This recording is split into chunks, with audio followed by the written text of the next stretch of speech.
Mga katambay, mga kababayan, kamusta po lahat? Si Kamanong po, nagbabalik po muli para po magkomento po sa inyo. Sana po nasa mabuti po tayong kalagayan lahat. Magandang umaga po, tanghali, hapon, gabi. Madaling araw po sa atin lahat. Umpisa na po natin mga kababayan. Ito pong banat na naman mga katambay. Binabanata na naman po. Siyempre po, ano po asahan natin sa tinatawag po ng Vice President na garbage in, garbage out. At yung tinatawag din pong attack dog na sinasabi at kinoronahan pa ito mga kababayan. Pakinggan po natin ang pahayag at batikos po ng Yusek na sinasabing nag-resign na. Nag-resign na raw po ito. Pero ngayon, bumabanat na naman po mga tambay. At komentuhan po natin ang kanyang banat po sa ating Vice President. Pakinggan po natin ang tinatawag na garbage in, garbage out. Comment po sa statement ni VP Sara Duterte na nagpalala ang lack of preparedness ng Marcos administration sa nararanasan ngayong problema ng pagbaha.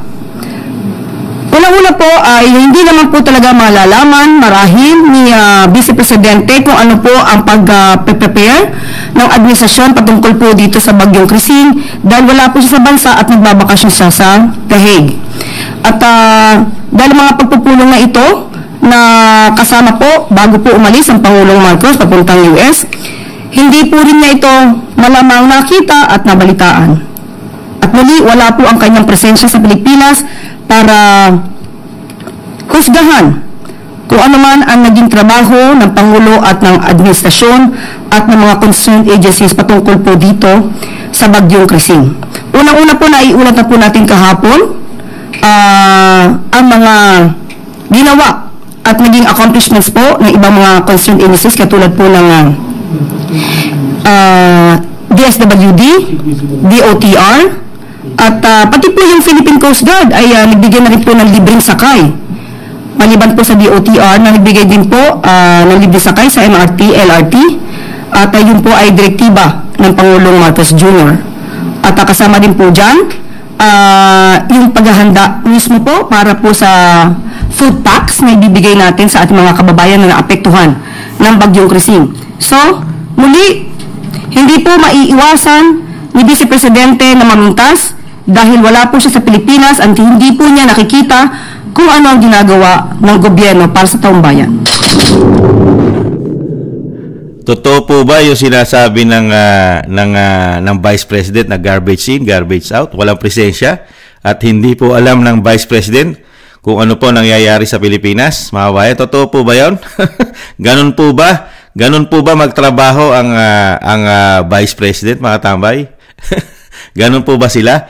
Ang Office of the Vice President ay hindi po matakaw sa media. Ang trabaho po ng Office of the Vice President ay direkta sa tao. Hindi po katulad ng gobyerno ngayon, mga tambay. Nakita nyo po yung pagtugon nila sa ganitong kalamidad. Nakita nyo po, lagi pong huli. Hindi po katulad ng mga Duterte, advanced, lalo-lalo ang dating Pangulong Duterte. Malayo pa. Malayo pa yung problema. Naka-ready na po, nakahanda na, nandiyan na po lahat. Di po ba? Nasa evacuation center na lahat ang pangangailangan ng tao. Hindi yung kung kailan may problema na ang tao, saka palang gagawa na aksyon.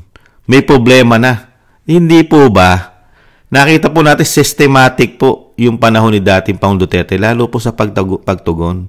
Hindi po ba? Ito po, tingnan, baka hindi po kasi alam ni Yusek, mga kabayan, makabatikos lang po kay Vice President. Siyempre, itinalaga naman po yata ang isang Yusek dyan para lang po yan nakadisenyo sa mga Duterte. Nakadisenyo lang siya dyan umano para sa mga Duterte. Hindi po ba? Ito po, tingnan po natin. Mahirap lang talaga kami. Office of the Vice President Disaster Operations Center patuloy na nakikipag-ugnayan sa mga lokal na pamahalaan para sa tulong sa mga nasalanta ng Bagyong Krising at ng Habagat. Kasama natin nagbabalita, Radyoman Gerald B. Ulep. RMN Live Report! Gerald. Patuloy lang nakikipag-ugnayan ng Office of the Vice President o OVP sa mga local government units sa Disaster Reduction and Management Officers para sa isasagawang relief operations sa mga sinalanta ng Bagyong Krising at Habagat. Bukas, magpapadala ang OBP ng relief items at kalusugan food trucks sa mga lugar na naapektuhan ng bagyo at southwest monsoon. Kasunod na rin ito ng pag-arangkada ng kalusugan food truck na naghatid ng agarang tulong sa mga residente sa Quezon City na apektado ng baha ngayong araw. Agad itong tumugon ang Office of the Vice President Disaster Operations Center sa Barangay Manresa sa Quezon City para maghatid ng hot meals at tubig para sa mga evacuees, responders at iba pang mga volunteers. Matapos ang malakas na pag-ulan, umabot sa may 300 pack ng pagkain, biscuits at bottled water ang naipamahagi sa nasabing operasyon. Kasama mo sa DZXL, Armen Manila. Nakita nyo po mga tambay, ang Office of the Vice President, hindi po katulad po ng ginagawa po ngayon ng pamahalaan. Mga media exposure, yung kanilang pagtatrabaho, talagang hindi po katulad ng Office of the Vice President. Trabaho po ng trabaho, direkta sa tao. Direkta. At nakikita po advance, nangunguna po siya lagi. Ganon din po ang kanyang ama. Kung ano po yung natutunan niya sa kanyang ama, sa diskarte ng ama niya, yun din po ang kanyang ginagawa. Tahimik, hindi maingay, nagtatrabaho. Hindi po ba kahit po kinikitil ang kanyang pondo, ang kanyang opisina, ang Office of the Vice President, pero sa kabila nun, nahandun pa rin yung kanyang mga pagtugon. Hindi lang po ini-expose ito ng media. Di ba? Ang nag-expose lang, madalang pa sa patak na ulan. Ayun, isang radio station ang nagbabalita po. At yan po ay ginagawa na po ng Office of the Vice President yan. Mula po siya nung mahalal bilang Vice President ng bansa. At sa katunayan, di po ba, alam naman natin lahat na first time nangyari sa isang sa Vice President, ang opisina, ang institusyon ng Vice President, na magkaroon po ng satellite offices sa buong bansa. Di ba, Luzon, Visayas, Mindanao, may mga offices po may mga satellite offices po ang Vice President. At lahat po ito ay nakapagbibigay ng tulong direkta sa taong bayan. Kaya dito po sa sinasabi ng Yusek na ang Vice President daw po ay pababakasyon-bakasyon. Ikaw ba naman, dukutin ng tatay mo? Lagi ko po sinasabi yun mga kabayan. Ikaw ba naman, isa kang Vice President. Wala kang nagawa bilang Vice President ng isang Pilipino. Hindi na tatay mo. Isang Pilipino, dinukot, hindi nakakuha ng due process. Kasi mismo siya abogado, mga katambay. Sinasabi niya na ang proseso ng batas ay dapat sundin, lalo-lalo na kung papasukan ka na isang ICC. Hindi po ba? Kung papasok sa iyo ang isang ICC, ay kailangan may proseso ng batas. Una, sa Pilipinas. Nasunod po ba? Nabigyan po ba ng proseso? Nakakuha po ba ng due process ang dating Pangulong Duterte? At ang tanong, dinalaman lang ba nila sa korte? Hindi po ba sa kampo lang? Kaya dito po sa sinasabi ng Yusek na walang kaalam-alam ang Vice President, baka siya walang alam sa ginagawa ng Office of the Vice President. Siya yata ang walang alam. Ang Vice President, kaya po nakapagsasalita yan. Bakit? Hindi niya style yung ganyan na ginagawa mong mahirap. Yung mahirap, ginagawa mong pang mahirap, patay gutom. Hindi po ba? Para po bang ginagawa ka na lang hayop kung bigyan ka ng tulong? Hindi systematic. Kung kailang gutom na gutom ka na, saka ka palang bibigyan. Hindi po ba pangit? Yung bang ginagawa ka na para ka bang hayop na lang ang tingin sa iyo ng gobyerno? Kung kailan ka hirap na hirap sa buhay, gutom na gutom, at talagang yung pagod mo nahandyan, yung problema mo pa sa binigay ng bagyo, baha, wala pang tulong ang gobyerno. Lilipas pang araw, oras. Hindi po ba? Kaya walang systematic Hindi katulad dating Pangulong Duterte. Wala pa itong bagyo, wala pa itong habagat. Naandyan ang suporta doon sa maapektuhan. Hindi po ba laging ganun ang setup? Lagi, lahat antimano, advance, kumikilos lahat, advance. Hindi po ba? Ngayon, makikita mo, pambihira. Wala na yung habagat, wala na yung bagyo, saka pala sila magkukumahog. Hindi po ba? Saka pa lang sila magkukumahog magbigay ng tulong. Kaya ibang-iba. Kaya dito po kay Yusek, siya po ang walang kaalam-alam sa ginagawa po ng Office of the Vice President. Wala po siya alam sa mga ginagawa. Systematic po at talagang ang Office of the Vice President ay talaga nagtatrabaho po para sa Pilipino. Hindi po katulad nila. Nagtatrabaho po yata sila. Hindi natin alam. Kayo alam nyo na kung saan sila nagtatrabaho. Hindi po ba? Ito po, pakinggan muna natin bago tayo magtapos. Tingnan po natin na isang Yusek. Yung panahon na vlogger, siya'y vlogger po siya. Nung hindi pa po siya Yusek. At nung naging Yusek na po siya. Ito po siya. Nung siya po ay vlogger na hindi pa siya Yusek, ganito po ang pananaw niya. Mga kababayan. Pakinggan po natin. Ang nakakataka-part na ganito, ilan na ba ang advisor ni Pangulong Marcos maliban sa mga sekretaris niya? Ibig bang sabihin nito, partner? Ayoko kasi maging mega partner. Di ba pag sobrang dami mong advisor, para lumalabas, wala ka talagang alam. Diba?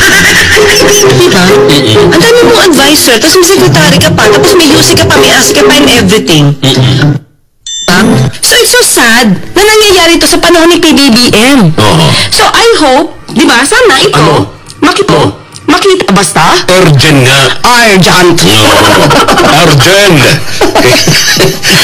Ganon? Pikit mata? Ewan ko lang, siyempre. Babasahin pa yan ng Pangulo bago niya ito pipirmahan. Oo, dapat ganun, partner. Diba? Dapat basahin niya muna. Hindi naman pagkabigay sa kanya, pirma na agad. Ano yun? Babasahin pa ba ito? Kasi urgent. Urgent nga. Ay, naku. Partner, di ba? Pag minabasa natin itong mga news na to, bakit pa parang ang nangyayari ngayon, partner? Especially itong sa mga lawmakers natin. Parang sila yung nagiging lawbreaker. Di ba? Lawmaker na lawbreaker. Di ba? Partner, dun pa lang sa pag-certify na urgent ito, hindi na ito naaayon sa Constitution. Kasi mag-certify ka lang as urgent at pwede madaliin kapag meron tayo, pag may public emergency o yung kinakaharap mo na yung calamity. Po, kay Pangulong Marcos ay ang taong bayan po. Hindi po iisang tao. Pinakita po ni dating Pangulong Marcos kung ano ang kakayanan niya. Kung inyo pong matatandaan, hindi po ba mismo ang dating Pangulong Duterte ang hindi naniniwala kay Pangulong Marcos? He even said that PBBM is a weak leader. Sino po ba una nagsabi nun? Sinabi niya rin yun eh. Hindi mo ba sinabi niya rin? Dahil sa una-una, ano sinabi niya dahilan? Napakarami raw secretaries ng Pangulong Marcos. Siya nagsabi, meron na raw pong secretary ng PCO. Tapos may Yusek pa. Siya ngayon na Yusek eh. Sa sobra-sobra daw po secretaries ng Pangulong Marcos. Sobra-sobra. Binanatan niya eh. Sobra-sobra. Nangangahulugan daw po ba itong mahina? Mahina ang Pangulo, mga kabayan, dahil sa sobra-sobrang daming gabinete at secretaries nito. Hindi po ba? Isa siya ron, Yusek. At grabe niya pong banatan, di ba? Lalo-lalo po sa mga ginagawa, lalo-lalo sa mga pagpirma-pirma, urgent, hindi raw po naaayon yun sa saligang batas, mga kababayan. At binanatan niya rin po yung mga kapwa niya abogado. Pag napapasok na sa administrasyon ng Pangulong Marcos, yung mga sinasabing mga lawmaker ay nagiging low. Nagiging low IQ na kaya? Nagiging low IQ? Nabobobo na kaya, mga tamay? Yung mga lawmaker, yung mga abogado na katulad niya, pag napasok na sa Malacanang, ganyan po katindihan. Mga kabayan, nakita niyo po? Yan po, kahit po nung panahon pa ni Pinoy at na napakaraming panahon pa, talagang yan po gigil na gigil po nung mga panahon po yan sa pamilya Marcos. Talaga pong binabanatan po nila yan. Kaya nga po sinasabi ng Vice President, totoo po yun. Yan po ay kumakain ng suka, umano. Kinakain ng sarili suka. At isa pa, tinawag ng garbage in, garbage out, di ba? Puro basura ang pumapasok sa bibig at basura din ang lumalabas. Yan po mga kababayan, inano lang po natin, ikinorek lang po natin. Panay po ang patama at batigos dahil ang Vice President hindi na po niya kailangan yung ginagawa po ngayon nila na kailangan nakapront ka pa. Nakita niyo po ba na ang Pangulong dating Pangulong Duterte nagpapamigay pa ng nakapront diyan, di ba? Yung tauhan ng gobyerno, yung mga tauhan lahat, pati mga kasundaluhan, kapulisan, AFP, di ba? Lahat talagang puwersa ng gobyerno ang ibinibigay sa tao noong panahon nito'y presidente. At ganyan din po nakikita natin sa Office of the Vice President kahit po limitado pa lang ang kanyang budget, mga kababayan. Kaya dito po, sino po paniniwalaan ng mga taong nag-iisip at nakaranas ng pagpapatupad at nakaranas ng pamamahala ni dating Pangulong Duterte? Sino po paniniwalaan natin? Yung ganitong walang systematic na paglilingkod sa atin, lalo-lalo sa mga ganitong sakuna? O yung dating nakita natin na napakagandang mag-shoulder ng problema ng bansa, lalo-lalo po dito po sa mga ganitong klaseng kalamidad na mga pagbaha at pagbagyo? Sige nga, sino ang magaling? Sino ang makabayan? At sino yung nagpapanggap lang makabayan? Sino kaya yon, mga kabayan? Maraming salamat po sa nagusto po ng ating Tambayang Makabayan sa YouTube at TikTok. At ganoon din po sa mga nagko-comment, like, share, and subscribe. At siyempre po sa ating mga subscribers, thank you po mga kabayan. Mabuhay po kayo lahat sa ating mga subscribers. Shoutout po sa inyo lahat.